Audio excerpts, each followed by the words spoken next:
নাইট্রোবেনজিনের important reaction হচ্ছে তোমার কি শুধুমাত্র সিলেক্টিভ রিডাকশনটা, প্রোসোমো আম্লিক ক্ষারীয়, ভেরি ভেরি ভেরি ইম্পর্টেন্ট, ধরে নাও এসে গেছে। ছিলেন কেমিস্ট্রিতে, তার বাইরে আমি যতদূর জানি একটা প্রশ্ন আসেনি। তো সেই স্যারকে তোমাদের রিকোয়েস্টে বা গত বছরের ফিডব্যাক দেখে স্যারকে আমি আবার রিকোয়েস্ট করেছিলাম। স্যার আমাদের সামনে এসেছেন, শুভদীপ ধোলে স্যার, স্যার পলাশী হেমাঙ্গিনী সরোজিনী বিদ্যা মন্দিরের রসায়নের শিক্ষক। স্যার আপনাকে বায়ো ইউজার চ্যানেলে স্বাগত জানাই। তো স্যারকে আমার রিকোয়েস্ট থাকবে, একদম তোমাদের যেহেতু সামনেই কেমিস্ট্রি পরীক্ষা কয়েকদিনের মধ্যেই, তো স্যার তোমাদের টোটাল শেষ মুহূর্তে কোনগুলো দেখে যাবে সেটা আমি স্যারকে বলতে রিকোয়েস্ট করেছি। স্যার সেটা বলবেন এবং স্যারের চ্যানেলের লিঙ্কও দেয়া থাকবে, সেখানে যদিও এখন স্যার রেগুলার ভিডিও দেন না, কিছুদিন বাদ থেকে হয়তো দেবেন, স্যারের চ্যানেল ভিজিট করতে পারো। স্যার আপনি বাকিটা একটু কন্টিনিউ করুন। মানে ওদের কেমিস্ট্রি নিয়ে একটা আমি কমেন্ট পেয়েছি, খুব ভয়েই আছে ওরা, কোন জায়গাগুলো দেখে গেলে এইচএস সেম পড়ে ওরা ম্যাক্সিমাম কমন পেতে পারে বা ইত্যাদি, সেইটা একটু আপনি কাইন্ডলি বলুন। স্যার বলছেন, তোমরা শুনতে থাকো। দেবাংশু স্যারকে ধন্যবাদ জানাই আবারও আমাকে স্যারের চ্যানেলে ডাকার জন্য। তো দেখো, সামনেই তোমাদের কেমিস্ট্রির এক্সাম, তো খুব বেশি সময় নষ্ট করব না আমি। আশা করি তোমাদের সকলেরই প্রিপারেশন মোটামুটি হয়েই গেছে, যেহেতু খুব অল্প নোটিশে এক্সামটা হচ্ছে, মানে 4 মাসের ব্যবধানে তোমরা পরীক্ষা দিচ্ছ। কিছু কিছু জনের জন্য খুবই চাপের বিষয় হয়ে গেছে যে কোন কোন জায়গাটা দেখে যাব। শুধু তো কেমিস্ট্রি নয়, এর বাইরে আরো 5টা সাবজেক্ট আছে, সেগুলো তোমাদের দেখে যেতে হচ্ছে। তো আমি এখানে খুব বেশি সময় নষ্ট করব না, কিছু ইম্পর্টেন্ট কোশ্চেন অ্যান্সার নিয়ে আমি জাস্ট আলোচনা করব। অ্যান্সার বলতে জাস্ট কোশ্চেন গুলো বলে দেবো, বা ওই কোশ্চেন গুলোর জন্য তোমার অ্যাপ্রোচ কেমন হবে সেগুলো আমি একটু আলোচনা করব। আর পিডিএফটা তোমরা কোথা থেকে সংগ্রহ করবে তো ভিডিওর মাঝে স্যার তোমাদের জানিয়ে দেবেন। তো চলো আমরা প্রথমে শুরু করে নিই, আমাদের কোন কোন চ্যাপ্টার গুলো আমাদেরকে টার্গেট করতে হবে তাড়াতাড়ি, এবং কোন কোন এবং তার নাম্বার বিভাজন তোমরা অলরেডি জানো। তো এবারে আমাদের 6টা চ্যাপ্টার আছে, তার মধ্যে 2টো ফিজিক্যাল কেমিস্ট্রি, 2টো ইনঅর্গানিক এবং 2টো অর্গানিকের। অর্গানিকের জন্য তোমাদের অর্গানিক তোমাদের কাছে একদম ত্রাস, অনেকের কাছে আমি দেখছি পড়াতে গিয়ে, হ্যাঁ, অনলাইন অফলাইন সমস্ত জায়গায় স্টুডেন্টদেরই। তো ভয় পাওয়ার কিছু নেই, আমি কিছু কিছু জায়গা বলছি, সেই জায়গাগুলো তোমরা একটু দেখে যাও, আশা করি সমস্যা খুব একটা হবে না। তো প্রথমেই দেখো, আমরা যে চ্যাপ্টারটা বলবো সেই চ্যাপ্টারটা হচ্ছে তোমাদের কি কোঅর্ডিনেশন কেমিস্ট্রি, বা তোমার স্ববর্গীয় জটিল যৌগের রসায়ন। তো এখানে তোমাদের কতগুলো কোশ্চেন করতে হবে, টোটাল 5 নাম্বার আছে। তো প্রথমে তোমাকে একটা 2 নাম্বারের কোশ্চেন অ্যান্সার দিতে হবে, আর একটা 3 নাম্বারের দিতে হবে। তো তুমি দেখো কোন কোন জায়গাগুলো তোমরা মেনলি ফোকাস করবে, সেই সেই জায়গাগুলোর উপরে আমি এক জায়গায় পিডিএফ করে এনেছি এবং সেখান থেকেই বলছি। প্রথমেই বলে নিই তোমাকে কোন জায়গাটা টার্গেট মেনলি করতে হবে। যাদের মানে যারা রেডি করে ফেলেছে তো খুবই ভালো কথা, কিন্তু যাদের অতটাও রেডি করে উঠতে পারোনি, কোন জায়গাটা আগে টার্গেট করবে আমি সবার জন্যই বলবো। তো প্রথমেই আমি বলবো, এবং এত ডিটেলস কোশ্চেন তো আমি আলোচনা করতে পারবো না এই শর্ট ভিডিওতে, এত শর্ট টাইম তোমাদের সময় নষ্ট করতে চাই না, পিডিএফ কালেক্ট করে নেওয়া বেটার হবে। কিন্তু যে জায়গাগুলো বলছি সেই জায়গাগুলো কিন্তু অবশ্যই শুনবে, ভিডিওটা সমগ্রটাই দেখবে। দেখো কোন কোন জায়গা তুমি টার্গেট করবে এবারে উচ্চ মাধ্যমিক পরীক্ষার জন্য। তুমি টার্গেট করো ভ্যালেন্স বন্ড থিওরি দিয়ে কোনো একটা কমপ্লেক্সের স্ট্রাকচার বার করা, মানে গঠনাকৃতি বার করা, তার হাইব্রিডাইজেশন বার করা এবং তার ম্যাগনেটিক প্রপার্টি বার করা। আমি বলে দিচ্ছি কোনগুলো কোনগুলো দেখতে চাইবে, 2-একটা কোশ্চেন আমি বলছি। ইউপ্যাক নামকরণ, ইউপ্যাক নামকরণে তুমি দেখতে পারো। আর কি দেখবে, আর তুমি এই জায়গাটায় ফোকাস করো, সেটা হচ্ছে তোমার আইসোমারিজম, গঠনগত সমবায়ব যেগুলো আছে সেগুলো, এবং তাদের যে জ্যামিতিক সমবায়বগুলো আছে সেইগুলো একটু ভালো করে দেখে যেও। কিছু কোশ্চেন আমি বলে যাচ্ছি, আমি বলবো। আর হচ্ছে তোমাকে যে জায়গাটা দেখতে হবে মেইনলি কোঅর্ডিনেশন কেমিস্ট্রি থেকে, সেই জায়গাটা হচ্ছে তোমার চিলেফট এফেক্টটা একটু দেখো, আর তোমার ওই সিএফএসি বার করাটা, এই কটা টপিকের উপর মেইনলি ফোকাস করো। তাও আমি কিছু কোশ্চেন তোমাকে বলে যাচ্ছি। যেমন ধরো যেহেতু এখানে একটা 2 নম্বরের একটা 3 নম্বরের কোশ্চেন 2+1 করে আসবে, একটা শর্ট কোশ্চেন তো থাকবেই। এবার তোমাকে যে জায়গাটা আমি বলবো, প্রথমেই তুমি দেখে যেতে পারো তোমার যুগ্ম লবণ ও দ্বি লবণের মধ্যে, যুগ্ম লবণ এবং জটিল লবণের মধ্যে পার্থক্য দেখে যেতে পারো, উদাহরণ সহ লিখবে। হ্যাঁ, বেশি লিখতে যেও না, 2টো লেখো। জলীয় দ্রবণের সাহিত্যটা যেন অবশ্যই থাকে। যুগ্ম লবণ দ্বি লবণের পার্থক্যের পর তুমি দেখতে পারো এই ধরনের কিছু তোমাকে যৌগ দেওয়া থাকবে। এই ধরনের যৌগ থেকে তোমাকে দুই ধরনের কোশ্চেন হতে পারে, তোমরা জানো এই জায়গাটাকে বলে কোঅর্ডিনেশন এন্টিটি আর এই জায়গাটাকে বলে কাউন্টার আয়ন। এদের প্রথম কথা, প্রথম প্রশ্ন হতে পারে এদের পরিবাহিতার ঊর্ধ্বক্রমে সাজাও। পরিবাহিতার ঊর্ধ্বক্রম মানে তুমি জানো আয়নের সংখ্যা যার যত বেশি হবে তার পরিবাহিতা তত বেশি হবে, তাহলে এই কমপ্লেক্স গুলোকে তুমি ভাঙবে, ভেঙে যার আয়নের সংখ্যা যত বেশি হবে তার পরিবাহিতা তত বেশি হবে। এখান থেকে আরো একটা কোশ্চেন দেয় যে এখানে এই প্রত্যেকটা দ্রবণে আলাদা আলাদা করে এর মধ্যে AgNO3 দেওয়া হলো, সিলভার নাইট্রেটের দ্রবণ দেওয়া হলো, তাহলে AgCl এর প্রেসিপিটেট পড়বে, দিয়ে তোমাকে বলে দেওয়া হবে A B C D এর নাম দেওয়া হলো, বললো A যৌগ, B যৌগ, C যৌগ, এদের AgNO3 দ্রবণে অদক্ষিপ্ত AgCl এর মোল সংখ্যা 1 2 বা 3, তাহলে কোন যৌগটা সংকেত বার করো, এরকম ভাবে তখন দেবে না, কিন্তু এটা তো অলরেডি তুমি বার করে দিয়েছো, তখন তোমাকে ওভারঅল ফর্মুলা দিয়ে দেবে, এরকম ভাবে ফর্মুলা দিয়ে দেবে CH3 6NH3 Cl3, এরকম ভাবে দিয়ে দিতে পারে, এরকম ভাবে দিয়ে দিতে পারে, তখন তোমাকে কিন্তু কমপ্লেক্সটার ফর্মুলাটা এরকম ভাবে বার করতে হবে, কারণ কি এটা কাউন্টার আয়নে 3টে Cl আছে, তাই AgNO3 দিলে 3টে AgCl এরই প্রেসিপিটেট পড়বে। তো এখান থেকে এই ধরনের কোশ্চেন তুমি এক্সপেক্ট করতে পারো। এরপরে তোমাকে দেখবে ওই যে বললাম না 2+1 এক নাম্বারের জন্য কিছু দিতে পারে, যেমন তোমাকে বলবে কি কি দেখে যেতে পারো এখান থেকে, অ্যাম্বিডেন্ট লিগ্যান্ডের নাম, আচ্ছা chelating ligand, chelating hexadentate ligand, bidentate ligand. আচ্ছা বাইডেন্টেড এর মধ্যে তুমি প্রোসোম দেখবে, অ্যানায়নিক দেখবে, আচ্ছা আর তোমার আর দেখবে এখান থেকে নন ক্লাসিক্যাল ও পাই অ্যাসিডিক লিগ্যান্ডের একটা করে উদাহরণ দেখে যাও। আচ্ছা আরেকটা বলতে আমি আগে ভুলে গেলাম, ইম্পর্টেন্ট জায়গা, যেটা হচ্ছে এফেক্টিভ অ্যাটমিক নাম্বার বার করা। এফেক্টিভ অ্যাটমিক নাম্বার বার করা, যেটা তুমি জানো যে মেটালের অ্যাটমিক নাম্বার মাইনাস মেটালের অক্সিডেশন স্টেট প্লাস 2 ইন্টু লিগ্যান্ডের সংখ্যা, এটা করলেই এদের এফেক্টিভ অ্যাটমিক নাম্বার বার করতে পারে, এরকম এফেক্টিভ অ্যাটমিক নাম্বার দিতে পারে। তারপর তো বললাম খুব ইম্পর্টেন্ট যেটা হচ্ছে তোমার ইউপ্যাক নামকরণ। তো ইউপ্যাক নামকরণে সাধারণত আমার যেটা ধারণা খুব সোজা সোজাই দেবে, কিন্তু ইউপ্যাক নামকরণের রুলস গুলো তোমাকে খুব ভালো করে দেখে যেতে হবে, ইউপ্যাক নামকরণে যদি ভুল হয়ে যায় নাম্বার কিন্তু পাবে না, সেক্ষেত্রে তোমাকে খুব সোজা সোজা গুলো দেখে যাও, জটিল ক্যাটায়ন জটিল অ্যানায়ন আশা করি দেবে না, এটুকু বলে রাখলাম। নেক্সট হচ্ছে তোমার কি এদের মধ্যে কিছু পার্থক্য দিতে পারে, এরপরে যে ব্যাপারটাই আমরা আসবো সেটা হচ্ছে এদের সমবায়তা। সমবায়তাতে তুমি স্ট্রাকচারাল আইসোমারিজমের মধ্যে সব থেকে ইম্পর্টেন্ট যেটা বারবার পড়ে এসছে সেটা হচ্ছে অ্যানায়ন বা আয়নায়ন। তো দেখো তোমাকে এরকম দুটো যৌগ দিয়ে দেবে, দিয়ে বলবে যে তুমি দেখো এদের অ্যানায়নটা আলাদা কিন্তু ওভারঅল ফর্মুলা সেম, এদেরকে বলবে কিভাবে একটি রাসায়নিক বিক্রিয়ার সাহায্যে তুমি পার্থক্য করতে পারবে, যেমন তুমি এইটাতে এই যৌগটাতে AgNO3 দিলে AgBr এর হলুদ পদক্ষেপ পড়বে, এটাই পড়বে না, বা BaCl2 দিলে এটা BS উপরে সাদা পদক্ষেপ পড়বে, এটাই পড়বে না, এরকম ভাবে দেখিয়ে দেবে, উইথ রিয়াকশন দেখাবে, তাহলে উত্তর কিন্তু ভালো হবে, শুধু কথায় লিখে যেও চলে যেও না। নেক্সট যে জায়গাটা আসবো তোমার সেটা হচ্ছে তোমার এদের জ্যামিতিক আইসোমারিজম আর অপটিক্যালে। দেখো তোমাকে কি দেবে, এটা হচ্ছে দেখো এর দুটো আইসোমার হতে পারে, এইটা এটা MA2B2 সিস্টেম, একটা সিস হতে পারে একটা ট্রান্স হতে পারে, সিসটা হচ্ছে তোমার কি ক্যান্সারের চিকিৎসায় ব্যবহার করে সিস প্লাটিন, যেটা এই স্ট্রাকচার দুটো তোমাকে আঁকতে দিতে পারে। আরো কিছু যৌগ আমি দিয়েছি যেগুলোর তোমার জ্যামিতিক সমবায়ক গুলো আঁকতে দিতে পারে 2 নম্বরের কোশ্চেনে, এগুলো গেল তোমার ব্যাপার।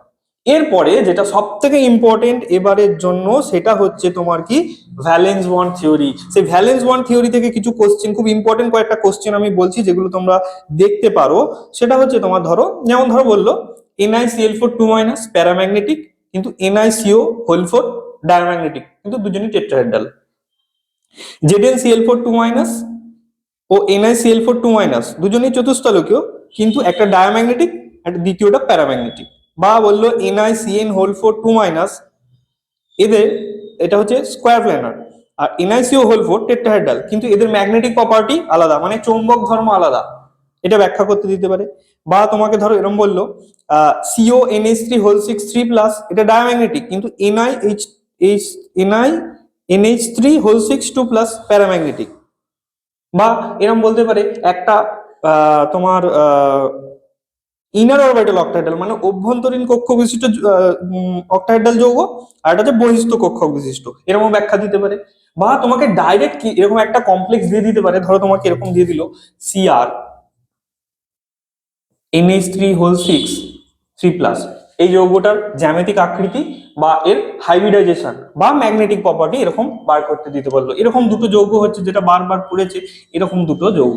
এরকম দুটো যৌগ। বা তোমাকে দিতে পারে Fe(F6) আর FeCN6, এদের জ্যামিতিক আকৃতি কি বা এদের হাইব্রিডাইজেশন কি, ম্যাগনেটিক প্রপার্টি পার্ট তুলনা করো, এরকমও দিতে পারে। এই গেল তোমার। আর আরেকটা বলবো আমি, FeCO(5), এই কয়েকটা তুমি দেখে রাখতে পারো। নেক্সট হচ্ছে তোমার সিএফএসি। নেক্সট হচ্ছে ক্রিস্টাল ফিল্ড থিওরি থেকে সব থেকে ইম্পর্টেন্ট হচ্ছে তোমার কি সিএফএসি বার করা। সিএফএসি কাকে বলে?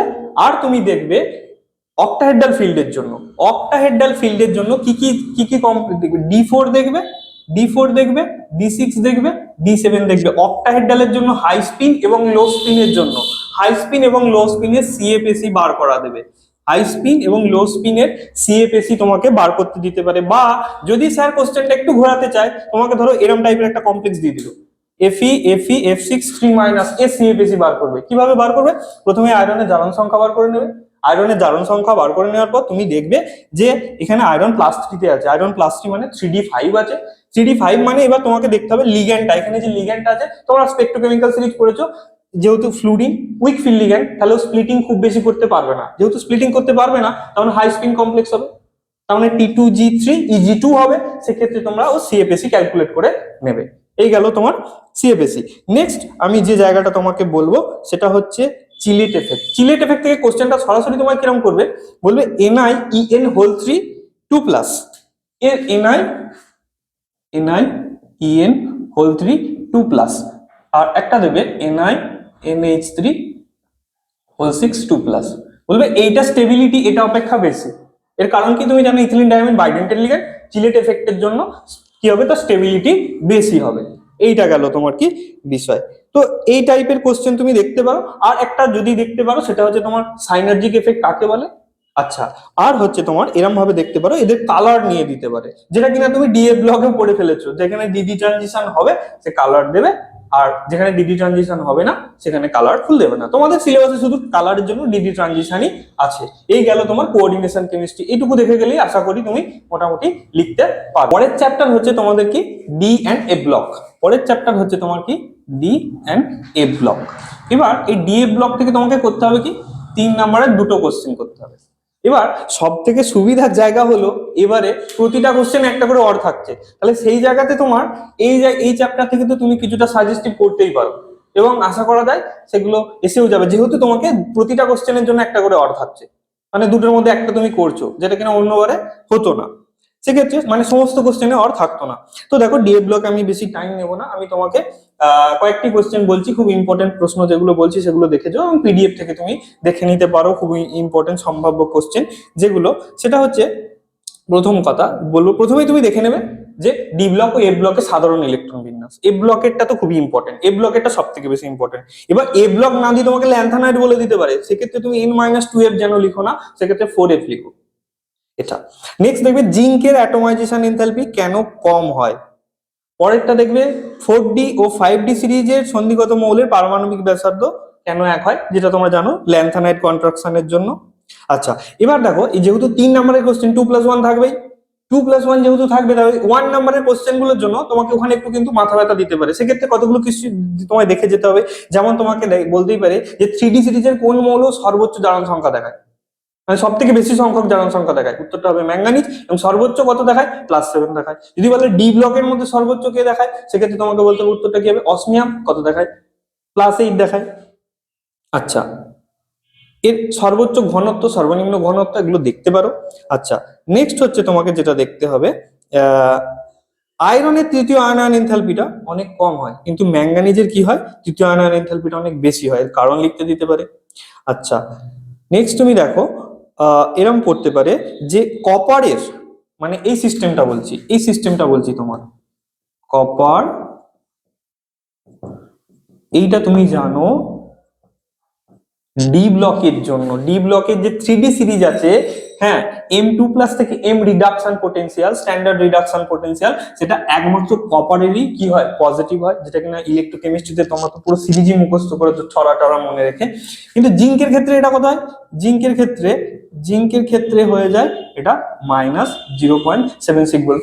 দেখো তো এক্ষেত্রে কি হবে, এইটা তোমাকে এক্সপ্লেন করতে দিতে পারে, যে কপারের এই বিভবটা কেন পজিটিভ হয়, কিন্তু 3D সিরিজের সবার নেগেটিভ হয়। আর এবার এটাও দেখে যেতে পারো যে কেন জিঙ্কের এটা এতটা নেগেটিভ হয়ে যায়, কারণ জিঙ্কের অ্যাটোমাইজেশন এনথালপিও কম, তোমরা জানো। এবার এইটা ইম্পর্টেন্ট কোশ্চেন কিন্তু। আচ্ছা, কপার যেহেতু বলছি, কপার নিয়ে আরো একটা কথা বলে দিই, এটাও দেখেছো জলীয় দ্রবণে কপার +1 কেন স্থায়ী নয়, যদিও কপার +1 3D10 সিস্টেম। ঠিক আছে, তো এই ধরনের কোশ্চেন তুমি দেখে যেতে পারো।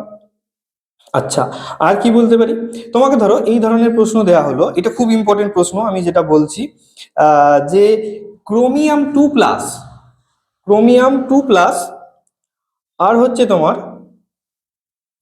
ম্যাঙ্গানিজ 3+, এরা প্রত্যেকে D4, এরা প্রত্যেকে কত 3D4, কিন্তু এইটা হচ্ছে একটা বিজারক দ্রব্য আর এইটা হচ্ছে তোমার কি একটা জারক দ্রব্য। সেক্ষেত্রে তোমাকে এর এক্সপ্লেনেশনটা দিতে হতে পারে, তুমি দুভাবে দিতে পারো, এদের M3+, M2+, এইটা দিয়ে বলতে পারো। আর কি বলতে পারো, বা ক্রিস্টাল ফিল থিওরি দিয়ে তুমি এটা বল, এটা তো যদি M2+ চলে আসে এটা কি হবে, Mn2+ যদি চলে আসে এটা কি হয়ে যাবে, তোমার 3D5 হয়ে যাবে। আর এটার ক্ষেত্রে এটা তোমার ক্রিস্টাল ফিল দিয়ে দেখতে হবে, যে এটা হবে T2G3 Eg0, এই T2G3 টা কি হয়ে যায়, হাফ ফিল হয়ে যাওয়ার জন্য স্টেবিলিটি পায়, ওই জন্য কি করে এ ইলেকট্রন একটা ছেড়ে দেয়, ওই জন্য বিজারক দ্রব্য, এই জারক দ্রব্য। খুব ইম্পর্টেন্ট প্রশ্ন।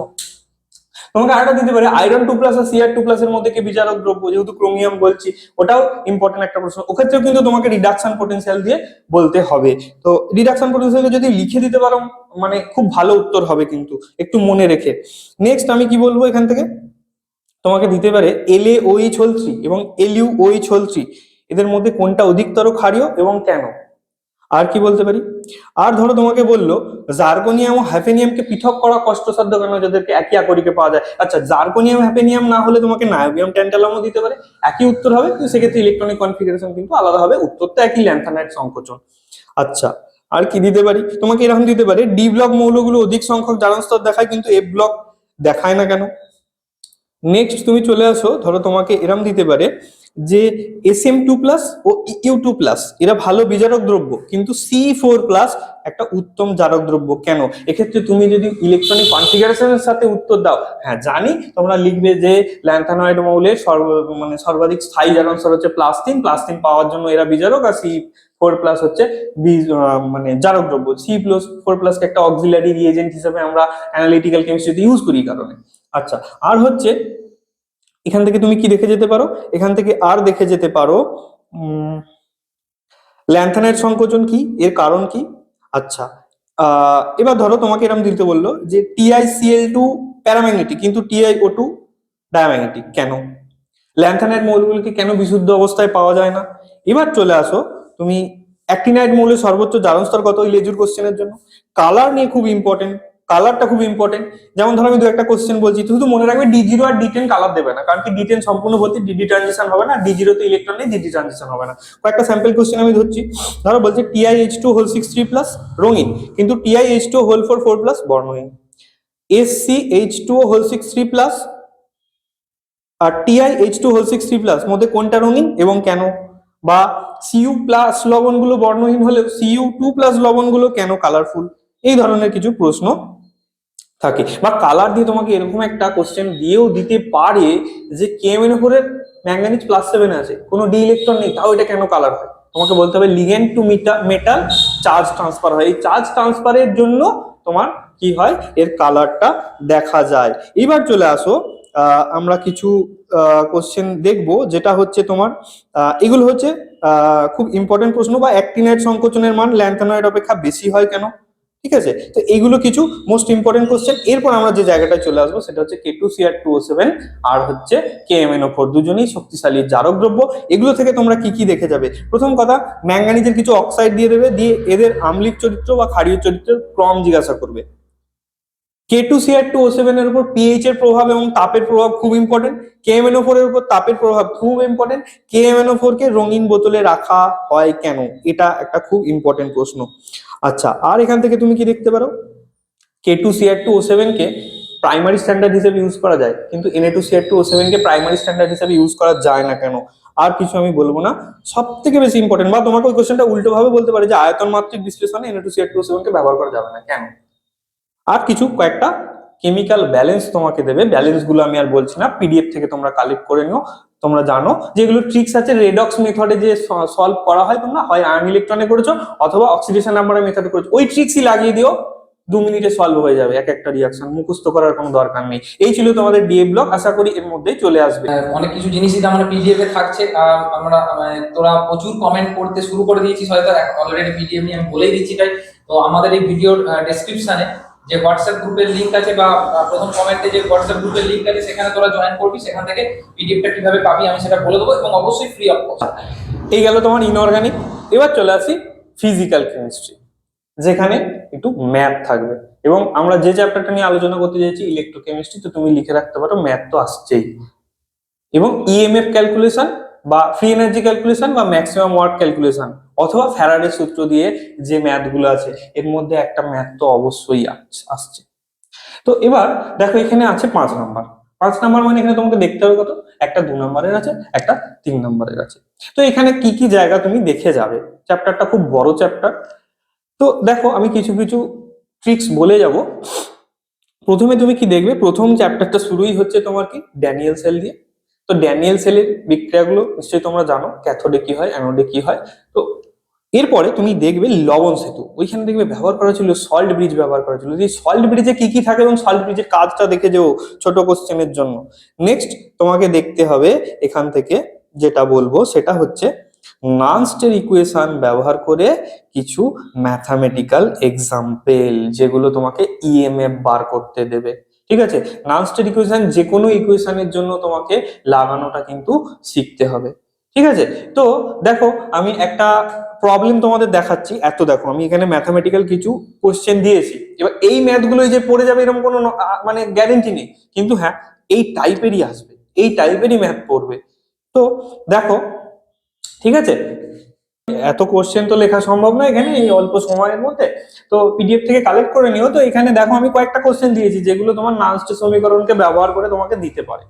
যেমন দেখো তোমাকে এরকম একটা সেল দিয়ে দেবে, প্রথম কথা এই সেলটা দিয়ে দেওয়ার পর তোমাকে এর পিএইচ ক্যালকুলেশন করতে বলছে। এখান থেকে তোমাকে কি ক্যালকুলেশন করতে বলছে, এর পিএইচটা ক্যালকুলেশন করতে বলেছে। তার মানে তোমাকে পরিষ্কার পিএইচ মানে তুমি নেগেটিভ লগারিদম অফ H+1 বা H2+1, তাহলে তুমি এইখান থেকে H+1 আসবে। দেখো এটাই হাইড্রোজেন +1 আছে, এটা 0 আছে, তার মানে পরিষ্কার বুঝতে পারছো বিজারণ হয়েছে, তার মানে এটা ই রিডাকশন আছে।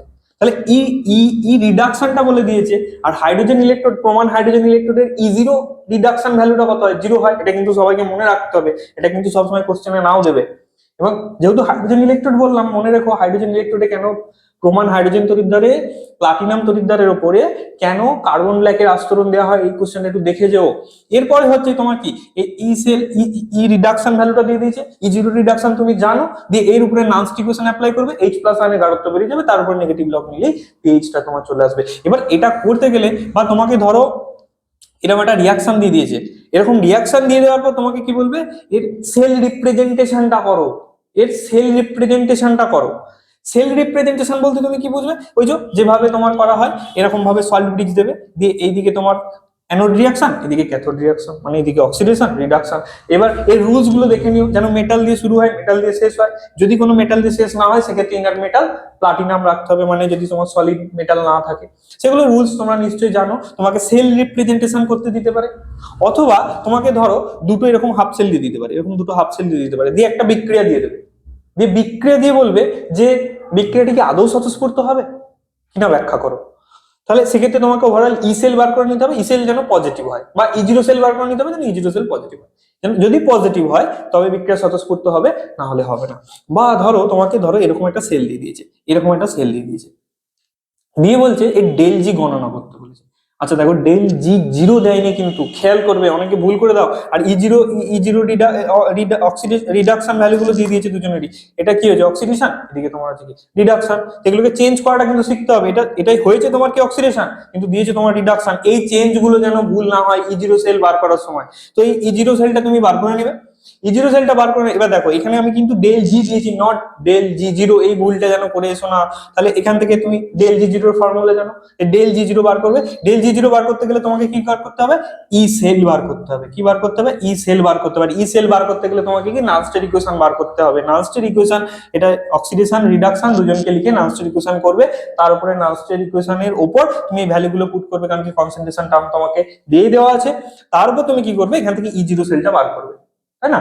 E0 সেলটা বার করে তুমি এই ধরনের কোশ্চেন গুলো করবে। তো এই ধরনের কোশ্চেন মোট কথা তোমাকে সেল ইএমএফ বার করা একটা আসতে পারে, খুব খুব সম্ভাবনা আছে যে একটা ইএমএফ বার করবে, অথবা তোমাকে কি এখান থেকে ডেল জি বার করতে দিতে পারে, বা এরকম একটা হাফ সেল দিয়ে পেজ বার করতে দিতে পারে।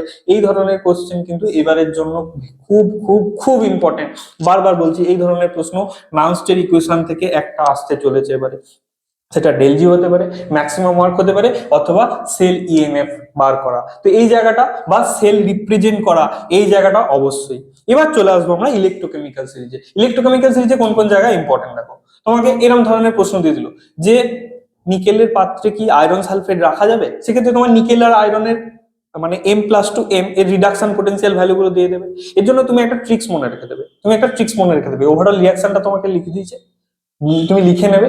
লিখে নেওয়ার পর দেখবে, যার একটা কথা মনে রেখে দিও, যার রিডাকশন পোটেনশিয়াল ভ্যালু বেশি সে অন্যকে জারিত করে নিজে বিজারিত হয়। এই কথাটা মনে রেখো, এখানে সব কোশ্চেনের অ্যান্সার তোমার হয়ে যাবে এই টাইপের যা কোশ্চেন দিয়ে দেবে। বা তোমাকে ধরো তিনটে এরকম কাপেল দিয়ে দিয়েছে, zinc 2 + zinc, copper 2 + copper, Ag+Ag। তো এই ধরনের রিডাকশন পোটেনশিয়াল দিয়ে দিয়েছে, জিঙ্কের -0.76, কপারের সামথিং 0+0.34, আর সিলভার Ag+Ag আই থিঙ্ক 0+0.80, এরকম কিছু একটা ভ্যালু থাকে। তো বলবে এদের বিজারণ ক্ষমতার ঊর্ধ্বক্রমে সাজাও। তুমি কি জানো, যার রিডাকশন পোটেনশিয়াল ভ্যালু যত বেশি সে অন্যকে জারিত করে নিজে বিজারিত হয়, তার মানে তার জারণ ক্ষমতা বেশি। তার মানে সব থেকে বেশি জারণ ক্ষমতা কার বেশি হবে, সিলভারের। আর বিজারণ ক্ষমতা কার বেশি হবে, জিঙ্কের। তো এই টাইপের কোশ্চেন কিন্তু তুমি এই জায়গা থেকে এক্সপেক্ট করতে পারো। এরপরে যে জায়গাটা আমি আসতে চাইছি, সেই জায়গাটা হচ্ছে তোমার কি একটা গাঢ়ত্ব কোষ।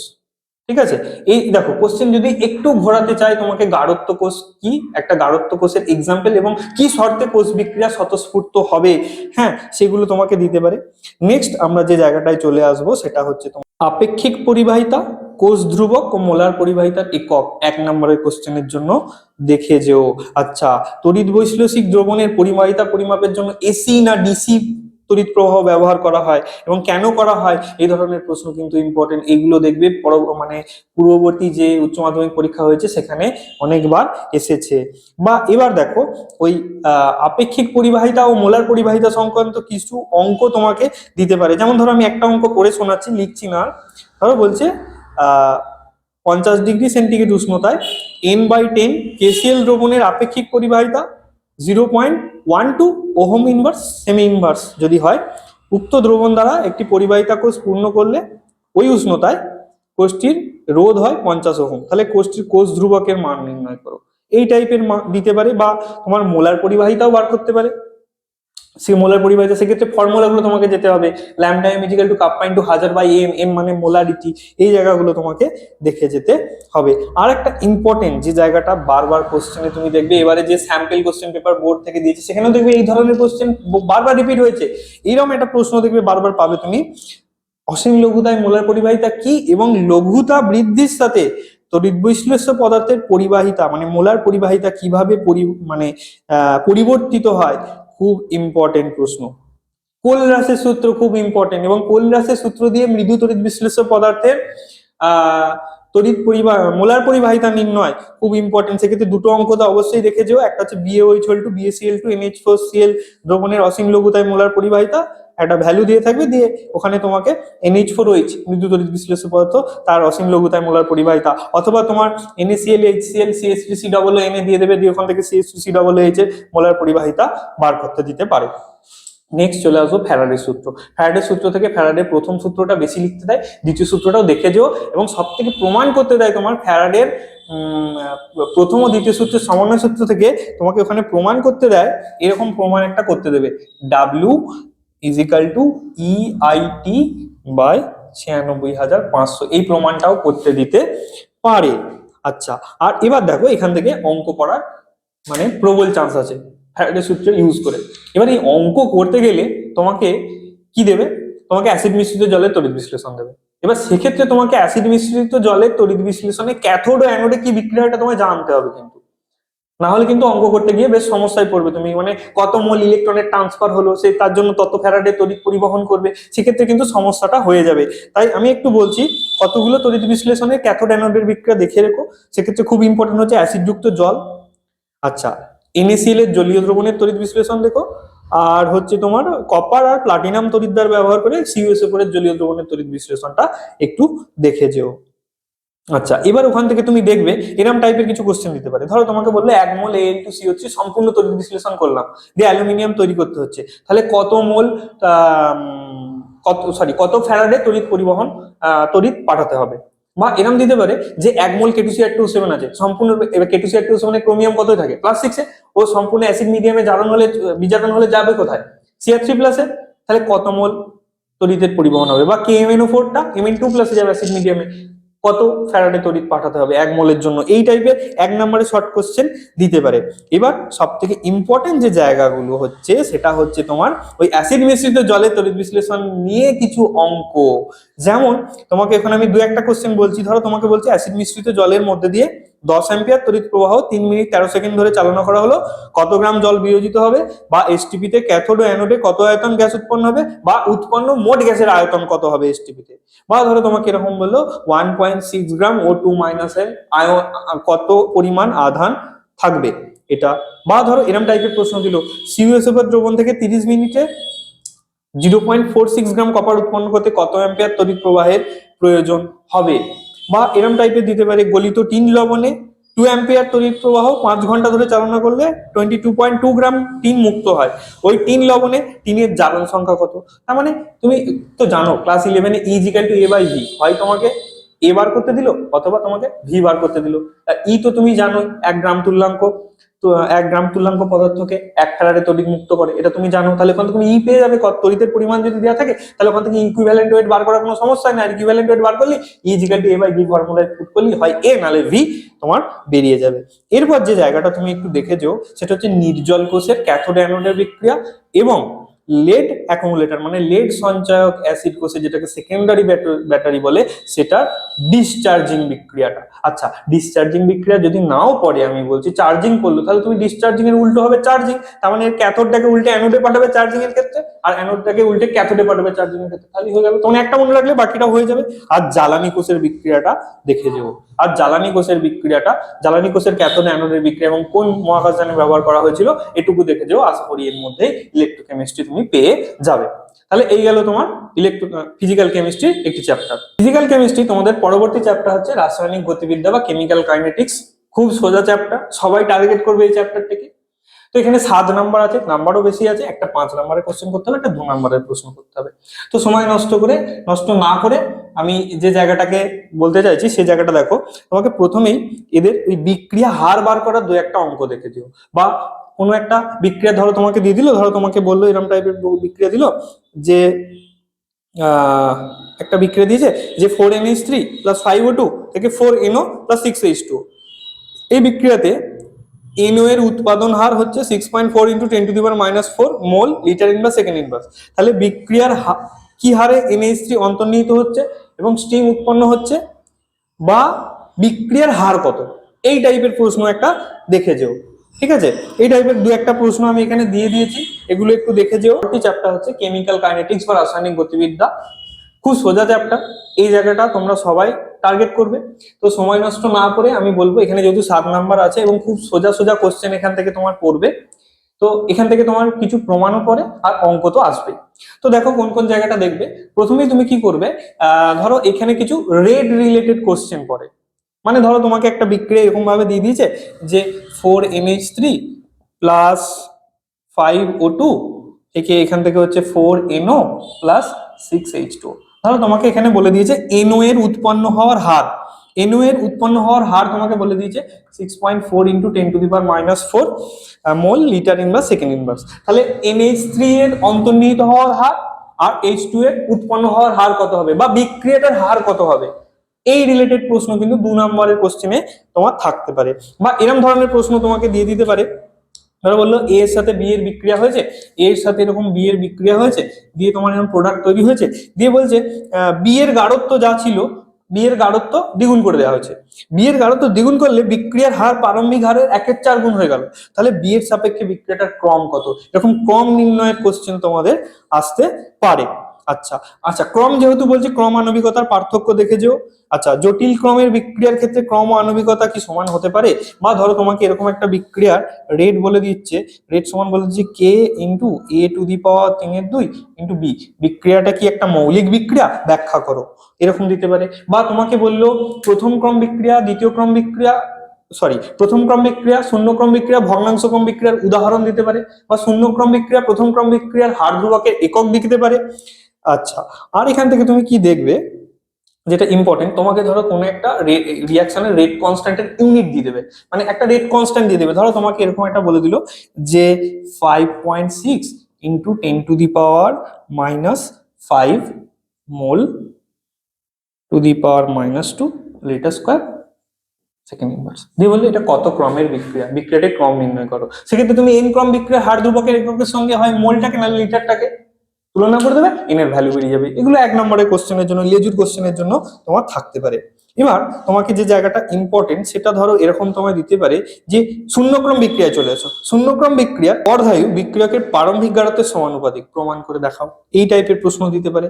অথবা তোমাকে বললো শূন্যক্রম বিক্রিয়ার ক্ষেত্রে বিক্রিয়া হার ও বিক্রিয়কের গাঢ়ত্বের লেখচিত্র অঙ্কন করো, প্রথম ক্রম বিক্রিয়ার সমাকলিত রূপটা প্রতিষ্ঠা করো, বা দেখাও যে শূন্যক্রম বিক্রিয়ার অর্ধায়ু বিক্রিয়কের প্রারম্ভিক গাঢ়ত্বের উপর নির্ভর করে না, বা ধরো প্রথম ক্রম বিক্রিয়া কখনোই সম্পূর্ণ হয় না, বা ধরো এই টাইপের একটা প্রশ্ন তুমি দেখবে বিভিন্ন টেস্ট পেপারে মাঝে মধ্যে দিচ্ছে, বলছে যে দেখাও যে একটি প্রথম ক্রম বিক্রিয়ার n সংখ্যক অর্ধায়ুর পর বিক্রিয়কের গাঢ়ত্ব অবশিষ্ট থাকে এরকম একটা value 1 - 2 two the power n into a0, যেটা হচ্ছে বিক্রিয়কের পারমাণবিক গাঢ়ত্ব। এটা প্রমাণ করে দেখাচ্ছে। এটা তুমি ওই n তম অর্ধায়ু অতিক্রান্ত হওয়ার পর যতটা বিক্রিয়কের গাঢ়ত্ব হচ্ছে সেটা ইনিশিয়াল থেকে মাইনাস করলেই তুমি পেয়ে যাবে।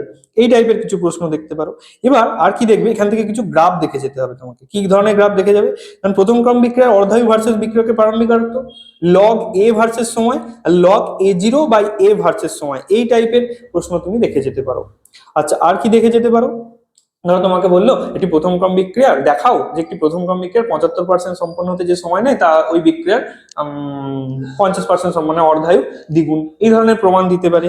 বা ধরো তোমাকে এরকম বললো যে এরকম ধরো কিছু কোশ্চেন দিয়ে দিচ্ছে তোমাকে যে একটি প্রথম ক্রম বিক্রিয়ার 50% 10 মিনিটে সম্পন্ন হচ্ছে, তাহলে উক্ত বিক্রিয়কের কত ভগ্নাংশ 20 মিনিট বাদে অবশিষ্ট থাকবে।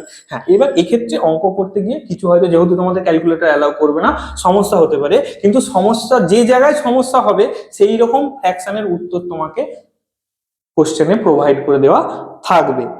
বা ধরো তোমাকে এই টাইপের ছদ্ম প্রথম ক্রমের বিক্রিয়া দেখেছো এবং উদাহরণ দেখেছো। ছদ্ম প্রথম ক্রম যেহেতু বললাম, তোমাকে এরকম বলতেই পারে যে আম্লিক মাধ্যমে এস্টারের আর্দ্র বিশ্লেষণ একটা প্রথম ক্রমের বিক্রিয়া, কিন্তু ক্ষারীয় মাধ্যমে এটা দ্বিতীয় ক্রমের বিক্রিয়া, ব্যাখ্যা করো। বা এরকম প্রশ্নও তোমায় দিতে পারে যে কি শর্তে তুমি একটা দ্বিতীয় ক্রমের বিক্রিয়াকে প্রথম ক্রমের বিক্রিয়ায় পরিণত করবে, সেক্ষেত্রে তোমাকে জানো একজনের গাঢ়ত্ব অতিরিক্ত পরিমাণে বাড়িয়ে দিতে হবে, এইভাবে। বা ধরো তোমাকে এই ধরনের প্রশ্নও দিয়ে দিতে পারে যে আমি খুব বেশি অঙ্ক আলোচনা করছি না, 2-1টি আলোচনা করছি, তোমরা পিডিএফ থেকে কালেক্ট করে নিও, ভিডিওটা খুব বেশি লম্বা হয়ে যাবে।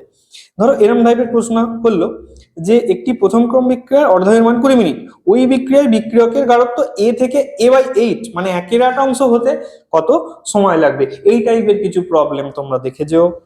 এবার চলে আসো আরহেনিয়াসের সমীকরণ। আরহেনিয়াসের সমীকরণ অবশ্যই মনে রাখবে, এর উপর কি উষ্ণতার প্রভাব আলোচনা করো, ঠিক আছে? এটা ভালো করে দেখে যেও।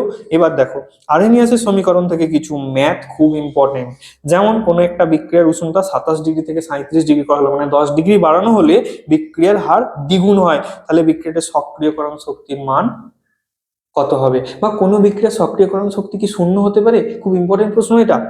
আচ্ছা, নেক্সট তুমি কি দেখবে, আরহেনিয়াসের সমীকরণ রিলেটেড কিছু ম্যাথ দেখবে, 2-1টা ম্যাথ দেখবে, আর কিছু নয়। এক্ষেত্রে কিন্তু ক্যালকুলেশন গুলো করতে গিয়ে কিন্তু সমস্যা হয়, এগুলো কিন্তু খুব স্মার্ট ওয়েতে তোমাকে সলভ করতে হবে, এবং তোমার যে জায়গায় আটকাবে সেই উত্তর তোমায় দেওয়া থাকবে, ওইটুকু প্রোভাইড করা থাকবে, এবং সেটা কিন্তু বুদ্ধিদীপ্ত ভাবে তোমাকে সলভ করতে হবে। তুমি যদি অন্য দিকে চলে যাও তাহলে কিন্তু অঙ্ক সলভ করার ক্ষেত্রে প্রবলেম হবে।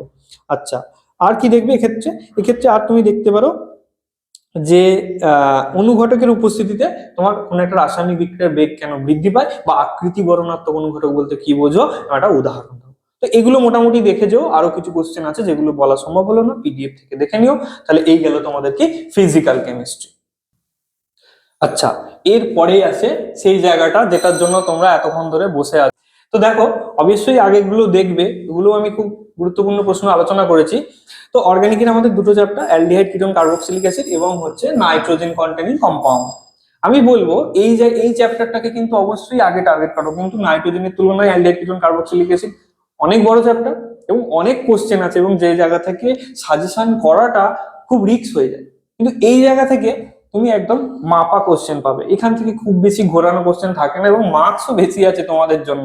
7 মার্কস আছে, 2 নম্বরের দুটো করতে হবে, একটা 3 নম্বরের প্রশ্ন করতে হবে।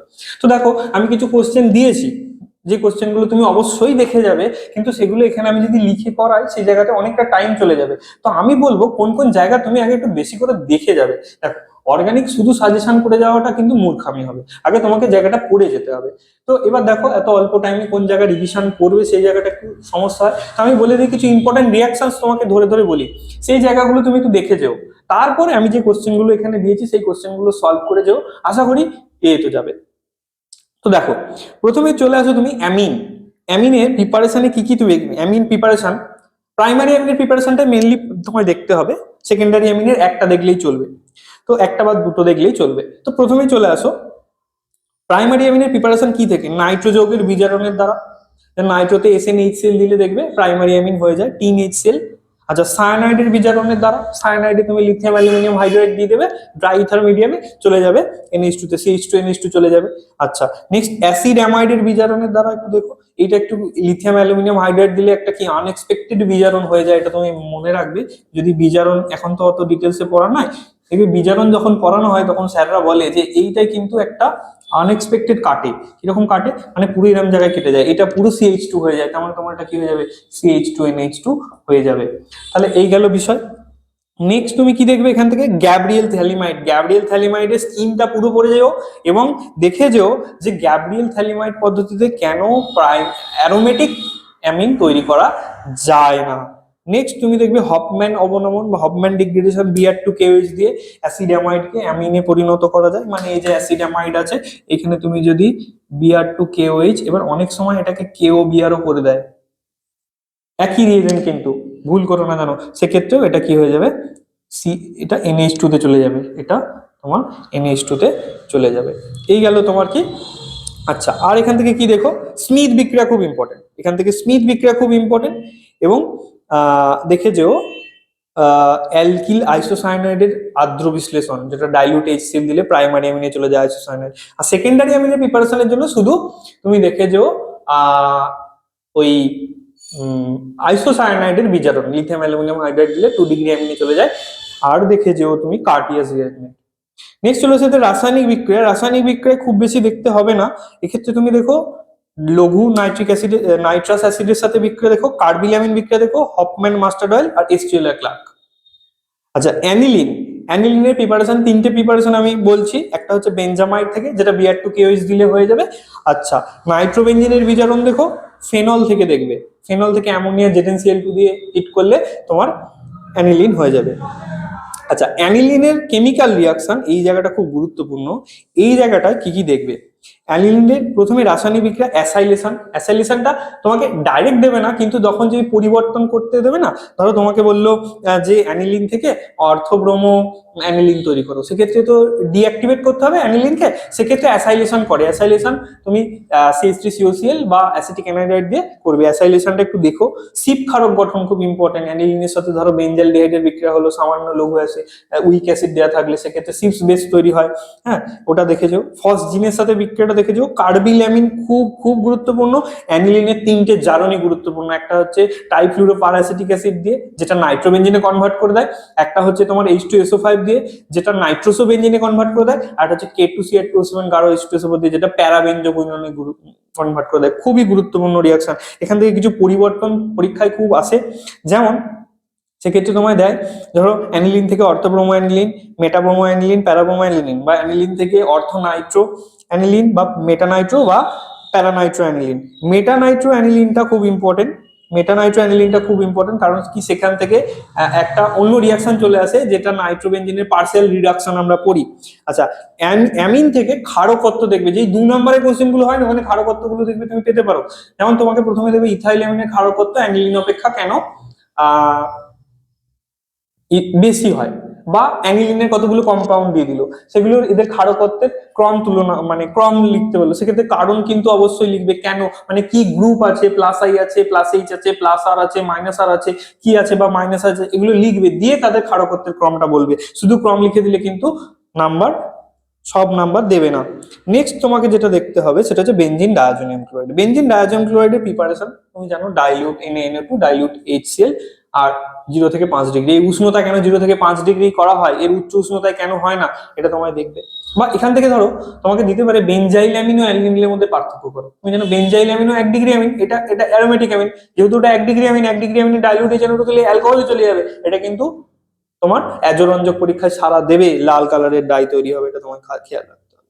আচ্ছা, আর কি, বেনজিন ডায়াজোনিয়াম ক্লোরাইডের সাথে H3PO2 বা ইথানল হিট, খুব ইম্পর্টেন্ট বিক্রিয়া, যাতে বেনজিন তৈরি হয়ে যাবে, নাইট্রোজেন বেরিয়ে চলে যায়। আচ্ছা, এখান থেকে আর কি দেখবে, এই বিক্রিয়াতে দেখবে তুমি স্যান্ডমায়ার বিক্রিয়া, গাটারম্যান বিক্রিয়া, সিমেন বিক্রিয়া, অ্যানিলিন থেকে কি করে বেনজিন ডায়াজোনিয়াম ক্লোরাইড থেকে কি করে নাইট্রোবেনজিন তৈরি করবে। আচ্ছা আচ্ছা, এখান থেকে বিজারণ তুমি দেখতে পারো, SnCl2 কনসেন্ট্রেট HCl দ্বারা বেনজিন ডায়াজোনিয়াম ক্লোরাইডের বিজারণটা তুমি দেখো। আচ্ছা, কাপলিং বিক্রিয়া দুটো দেখে যেও, একটা হচ্ছে প্রাইমারি অ্যামিনের সাথে কাপলিং, একটা হচ্ছে ফেনলের সাথে বা বিটা ন্যাপথলের সাথে কাপলিং। এবং ফেনলের সাথে যখন কাপলিং করবে, এটাও দেখে নিও, ওটা প্যারা কাপলিং হয়, প্যারা পজিশন যদি ব্লক থাকে তাহলে কি হতে পারে, এটাও দেখে যেও।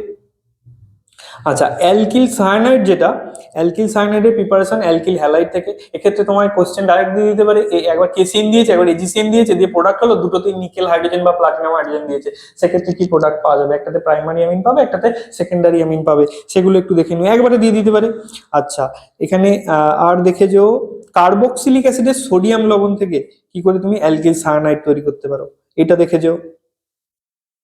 আচ্ছা, এর কেমিক্যাল রিয়াকশনে তুমি দেখো স্টিফেন রিডাকশন দেখো, সম্পূর্ণ অসম্পূর্ণ আদ্র বিশ্লেষণ, আর কিভাবে কিটোন ফরমেশন করবে গ্রিগনার রিএজেন্টের সাহায্যে অ্যালকিল সায়ানাইড থেকে। আর অ্যালকিল আইসোসায়ানাইড থেকে তুমি দেখে যেও এর বিজারণটা, হাইড্রোলিসিস আর এর পুনর্বিন্যাস, হিট করলে এটা আবার সায়ানাইডে চলে যায়, এটুকু, আর কিছু না। নাইট্রোবেনজিনে চলে এসো, নাইট্রোবেনজিনের প্রিপারেশন দেখবে অ্যানিলিন থেকে কি করে এক ধাপে, আর বেনজিন ডায়াজোনিয়াম ক্লোরাইড থেকে, আর কিছু নয়। নাইট্রোবেনজিনের ইম্পর্টেন্ট রিয়াকশন হচ্ছে তোমার কি, শুধুমাত্র সিলেক্টিভ রিডাকশনটা, প্রসম আম্লিক ক্ষারীয়, ভেরি ভেরি ভেরি ইম্পর্টেন্ট, ধরে নাও এসে গেছে, আম্লিক মাধ্যম, ক্ষারীয় মাধ্যম এবং প্রসম মাধ্যমে নাইট্রোবেনজিনের বিজারণ, আর হচ্ছে মুলিকেন বার্কার টেস্ট, এই কটা দেখে যেও, ঠিক আছে। এবার এই রিলেটেড কি ধরনের প্রশ্ন হতে পারে সেটা PDF আমি দিয়ে দিয়েছি, সেটা ওখান থেকে এগুলো পড়ার পর একবার করে প্র্যাকটিস করে নিও, আশা করি নাইট্রোজেন থেকে এর মধ্যেই পড়বে। আর হচ্ছে সব থেকে গুরুত্বপূর্ণ চ্যাপ্টার অর্গানিক কেমিস্ট্রি, সেটা হচ্ছে অ্যালডিহাইড, কিটোন এবং কার্বক্সিলিক অ্যাসিড। এখান থেকে তোমার আছে কত, 5 নাম্বার, একটাই 5 নাম্বারের কোশ্চেন তোমাকে করতে হবে, যদিও অর থাকবে দুটোর মধ্যে। এবার এই জায়গাটায় চ্যাপ্টারটা এত বড় চ্যাপ্টার একটা, এবং সেক্ষেত্রে এই ক্ষেত্রে সাজেশন করাটা আমাদের জন্য খুব চাপের হয়ে যায়, যে কোন জায়গাটা দেবো, কোনটা বাদ দেবো, কোনটা ছাড়বো, সেটাতেই আমাদের সমস্যা হয়ে যায়। প্রতিটা রিয়াকশন এত গুরুত্বপূর্ণ যে এগুলোকে বাদ দেওয়াটা খুব সমস্যাজনক হয়ে যায়। তো প্রথমে দেখো, আমি তাও বলছি, কিছু কিছু বাদ দিচ্ছি অবশ্যই।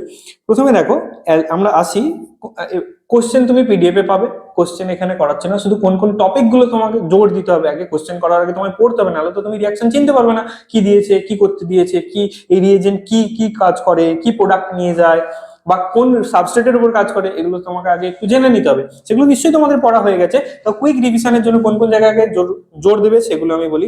প্রথম কথা, অ্যালডিহাইডে তোমাকে যদি প্রিপারেশন করতে পারে, প্রাইমারি অ্যালকোহল থেকে তুমি জানো তার যদি মাইল্ড অক্সিডাইজিং এজেন্ট দাও, কিছু মাইল্ড অক্সিডাইজিং এজেন্ট তোমার মনে রাখতে হবে, PCC, PDC, Jones reagent, Collins reagent, ঠিক আছে। বা এক্ষেত্রে তোমার MnO2 দিয়ে দিতে পারে। MnO2 কার উপরে কাজ করবে, বেনজাইল অ্যালাইল, অন্য কোনো অ্যালকোহলে কাজ করবে না। সেক্ষেত্রে যদি মাইল্ড দাও, 1 ডিগ্রি অ্যালকোহল অ্যালডিহাইডে যাবে, 2 ডিগ্রি অ্যালকোহল তোমার কি হয়ে যাবে, কিটোনে চলে যাবে, এটুকু তুমি জানো। আচ্ছা, অনেক সময় কপার দিয়েও দিয়ে দেয়, কপার 300 ডিগ্রি সেন্টিগ্রেডে হিট করছো, মানে তো ডিহাইড্রোজেনেশন হয়ে যায়, 1 ডিগ্রি অ্যালকোহল চলে যাবে কোথায়, অ্যালডিহাইডে চলে যাবে। Rosenmund reduction, very very important, Rosenmund reduction অবশ্যই তুমি দেখে যাও, এবং রোজেনমান রিডাকশনে কেন ফর্মালডিহাইড তৈরি করা যায় না এটা অবশ্যই দেখে যাও। স্টিফেন রিডাকশন খুব গুরুত্বপূর্ণ, স্টিফেন রিডাকশন ভালো করে দেখে যাও। নেক্সট হচ্ছে তোমাকে যেটা দেখতে হবে, কার্বক্সিলিক অ্যাসিডের কার্বক্সিলিক অ্যাসিডের ক্যালসিয়াম বা বেরিয়াম সল্টের ড্রাই ডিস্টিলেশন খুব ইম্পর্টেন্ট, এটা ভালো করে দেখে যেও। বা ডাইরেক্ট কার্বক্সিলিক অ্যাসিড থেকেও দিয়ে দেয়, এটা MnO বা TiO2 দিয়ে তোমাকে কি করতে হবে, হিট করতে হয়। আচ্ছা, অ্যারোমেটিক অ্যালডিহাইডের ক্ষেত্রে ইটার রিয়াকশন খুব ভালো করে দেখবে, সোমলেট রিয়াকশন খুব ভালো করে দেখবে। আচ্ছা, গাটারম্যান কচটা ভালো করে দেখো। আচ্ছা, সেকেন্ডারি অ্যালকোহলের জারণে তুমি কিটোন পাবে। আচ্ছা, কার্বক্সিলিক অ্যাসিড থেকে কিভাবে কিটোন পেতে পারো এটা ভালো করে দেখো। আচ্ছা, আর তুমি দেখো এখান থেকে অ্যালকাইনের হাইড্রেশন যেটা 20% H2SO4 1% H2SO4 দিয়ে করে, যেটাকে বলে কুচরভ রিয়াকশন বলা হয়। সেই রিয়াকশনটা কিভাবে, অ্যাসিটিলিন নিলে শুধুমাত্র তোমার কি পাওয়া যাবে, অ্যাসিটালডিহাইড পাওয়া যাবে, কিন্তু হায়ার অ্যালকিন নিলে কি হয়ে যাবে, কিটোন পাওয়া যাবে। এটা হচ্ছে ব্যাপার। নেক্সট তুমি এখান থেকে দেখবে আর পিনাকলন রিঅ্যারেঞ্জমেন্টটা দেখবে, প্রিপারেশন অফ পিনাকল খুব ইম্পর্টেন্ট, এগুলো তুমি দেখো। এটা গেল। ফ্রাইজ রিঅ্যারেঞ্জমেন্ট খুব ইম্পর্টেন্ট, ফ্রাইজ রিঅ্যারেঞ্জমেন্ট দেখো। এবার চলে এসো এদের কেমিক্যাল রিয়াকশন। দেখো কেমিক্যাল রিয়াকশন খুবই গুরুত্বপূর্ণ। কি কি, সায়ানোহাইড্রিন রিয়াকশন খুব ভালো করে দেখতে হবে। এবার যে কোনো অ্যালডিহাইড দিতে পারে, তোমার অ্যাসিটালডিহাইডে সায়ানোহাইড্রিন দিতে পারে, বেঞ্জালডিহাইডে সায়ানোহাইড্রিন দিতে পারে। হ্যাঁ, এবার তোমাকে এখান থেকে ধরো এইগুলোর সাহায্যে তোমাকে ল্যাকটিক অ্যাসিডের প্রিপারেশন দিতে পারে। হ্যাঁ, তোমাকে ম্যান্ডেলিক অ্যাসিডের প্রিপারেশন দিতে পারে, অ্যালানিনের প্রিপারেশন দিতে পারে, এগুলো এর সাহায্যে। আচ্ছা, সোডিয়াম বাইসালফাইডের সাথে রিয়াকশন, সোডিয়াম বাইসালফাইডের কি উপযোগিতা, মানে এই রিয়াকশনটার কি উপযোগিতা সেটা তোমাকে দেখতে হবে। আচ্ছা, নেক্সট তুমি দেখবে গ্রিগনার বিকারক ব্যবহার করে কিভাবে একটা অ্যালকোহল তৈরি করবে অ্যালডিহাইড ও কিটোনের সাথে। নেক্সট অ্যাসিটাইলেশন রিয়াকশনটা দেখো ছোট্ট করে দু একটা, সাইক্লিক অ্যাসিটাল কিভাবে তৈরি হচ্ছে সেটা একটুখানি দেখে যাও। আচ্ছা, নেক্সট তোমাকে দেখতে হবে অ্যালডল। দেখো একটা কথা বলি, অ্যালডল, ক্যানিজারো, টিসেঙ্কো, এর মধ্যে একটা কোশ্চেন অবশ্যই আসছে, মিলিয়ে নিও, পরীক্ষাতে আছে। অ্যালডল, ক্যানিজারো, টিসেঙ্কো, এর মধ্যে তো একটা অবশ্যই আসছে। এবার অনেক সময় তোমাকে টিকা লিখতে দেয়, টিসেঙ্কো বা ক্রস ক্যানিজারো, টিকা লেখো। Cross Cannizzaro very very important, aldol very very important. হ্যাঁ, তবে তোমাকে ওই ক্রস অ্যালডল নাও দিতে পারে, ক্রস অ্যালডল নাও দিতে পারে, ইন্টারনাল অ্যালডল দেবে না, এটুকু শিওর থাকতে পারো, ইন্টারনাল অ্যালডল দেবে না। কিন্তু cross Cannizzaro, internal Cannizzaro, Cannizzaro খুব ইম্পর্টেন্ট রিয়াকশন, টিসেঙ্কো খুব ইম্পর্টেন্ট রিয়াকশন। নেক্সট ধরো তোমাকে যেটা বলবো আমি, সেটা হচ্ছে তোমার অ্যাডিশন রিয়াকশনের ক্ষেত্রে তুমি দেখতে পারো অ্যাডিশন ফলোড বাই ডিহাইড্রেশন যেগুলো হয়, সেগুলো হচ্ছে তোমার তুমি দেখতে পারো ফিনাইল হাইড্রোজেনের সাথে বিক্রিয়াটা একটু দেখে যেতে পারো, 2,4 ডাইনাইট্রো ফিনাইল হাইড্রোজেনের সাথে বিক্রিয়াটা দেখে যেতে পারো। আচ্ছা, অ্যামোনিয়ার সাথে ফর্মালডিহাইডের রিয়াকশন দেখে যেতে পারো। আচ্ছা, যে ক্ষেত্রে তোমার ইউরাট্রোপিন তৈরি হয় বা হেক্সামিথিলিন টেট্রামিন, যেটা কিনা সোমলেট রিয়াকশনের রিয়েজেন্ট, সিপস বেস ফর্মেশনটা ভালো করে দেখে যাও। আচ্ছা, অ্যাসিটোনের সঙ্গে অতিরিক্ত ক্লোরিনের বিক্রিয়াটা ভালো করে দেখে যাও। আচ্ছা, অ্যাসিটোনের সাথে গাঢ় সালফিউরিক অ্যাসিডের বিক্রিয়াটা দেখেছো, যেটা মেসিটিলিন তৈরি হয়। টলেন্স বিকারকের সাথে, টলেন্স বিকারক দেখো, টলেন্স বিকারক কাকে কাকে মানে এই কোশ্চেন গুলো কোথায় দেখবে, তোমাকে বলবে একটি মাত্র বিক্রিয়ার সাহায্যে পার্থক্য করো। ধরো তোমাকে বলেছে অ্যাসিটালডিহাইড দিয়ে দিয়েছে, অ্যাসিটোন দিয়ে দিয়েছে, তাহলে তুমি সেক্ষেত্রে কি করতে পারো, টলেন্স করতে পারো বা ফেলিং করতে পারো। টলেন্স আর ফেলিং এর মধ্যে পার্থক্য কি, টলেন্স যে কোনো অ্যালডিহাইড করতে পারে, কিন্তু ফেলিং শুধুমাত্র অ্যালিফ্যাটিকে করবে। তো টলেন্সের বিক্রিয়া দেখবে, ফেলিং এর বিক্রিয়া দেখবে, বেনেডিক্ট অতটাও বলছি না, টলেন্স ফেলিং অবশ্যই দেখবে। সেলেনিয়াম ডাইঅক্সাইড দ্বারা তোমার জারণ, এইটা খুব খুব ইম্পর্টেন্ট, এটা আলফা ডাইকার্বনিল কম্পাউন্ড তৈরি করে, আলফা পজিশনে কিন্তু হাইড্রোজেন থাকতে হয়, তবে কিন্তু তোমার সেটা হয়, এটা খুব ইম্পর্টেন্ট। হ্যাঁ, এইটা দিয়ে দেওয়ার পর এইটার সঙ্গে তোমার ক্রস ক্যান্ডিডেটও কিন্তু পাইলিং করতে পারে, এর সঙ্গে কিন্তু ক্রস ক্যান্ডিডেটও তোমার পাইলিং করতে পারে, এটা তোমাকে দেখে যেতে হবে। মানে ধরো তোমাকে এরকম দিয়ে দিল, এইখানে তুমি যেই SiO2 দিয়ে দেবে, তাহলে ক্ষেত্রে এটাও CHO হয়ে গেল, আর এটাও তোমার CHO হয়ে গেল। এবার এখানে তোমার ক্রস ক্যানিজারও দিতে পারে, 50% NaOH দিয়ে দিল, সেক্ষেত্রে কি প্রোডাক্ট হবে। আচ্ছা, হ্যালোফর্ম রিয়াকশন তো গুরুত্বপূর্ণ, খুবই গুরুত্বপূর্ণ, যে কিটোমিথাইল গ্রুপ আছে যাদের, তারাই হ্যালোফর্মে সাহায্য করবে, মানে হ্যালোফর্মে সাড়া দেবে, বা সেক্ষেত্রে CH3 CHOH এই ধরনের অ্যালকোহল গুলো কিন্তু যাদের এই ময়টিটা আছে তারাও কিন্তু সারা দেয়, সেক্ষেত্রেও দিতে পারে তোমার ইথাইল অ্যালকোহলের সঙ্গে অন্য কিছু দিয়ে দিতে পারে, সেক্ষেত্রে তোমাদের Baeyer Villiger very very important, Baeyer Villiger দেখে যেও যেটা একটা এস্টার তৈরি হবে। আচ্ছা, এখান থেকে তুমি রিডাকশনের মধ্যে দেখে যেও এমপিবি রিডাকশন দেখে যেও, এমপিবি reduction, Clemmensen reduction, উইল্ফ Kisna reduction, এই তিনটে রিডাকশন খুব ইম্পর্টেন্ট, লাল ফসফরাস এইচআই দ্বারা বিজারণ খুব ইম্পর্টেন্ট। আচ্ছা, কিছু নেম রিয়াকশন আমি বলছি যেগুলো তোমাকে খুব ভালো করে দেখতে হবে, সেটা হচ্ছে ধরো রিফরম্যাটস কি দেখতে পারো, উইটিক দেখতে পারো। আচ্ছা, নেক্সট ধরো আর দেখতে পারো তুমি বেনজোয়েন কন্ডেনসেশন, ভেরি ভেরি ইম্পর্টেন্ট, বেনজোয়েন কন্ডেনসেশনের সঙ্গে তোমাকে বেনজিলিক অ্যাসিড কিন্তু কম্পাইলিং করে দেবে একসাথে, একটা ডাইরেক্ট দেবে না কিন্তু, ঠিক আছে। পার্কিন বিক্রিয়া ডাইরেক্ট দেয়, আবার টিকা লিখতেও দেয় পার্কিন বিক্রিয়া, এটা দেখে যেও। আর আর হচ্ছে তোমার এবার চলে আসো ম্যালাকাইট গ্রিন কি, এটা দেখে যেও।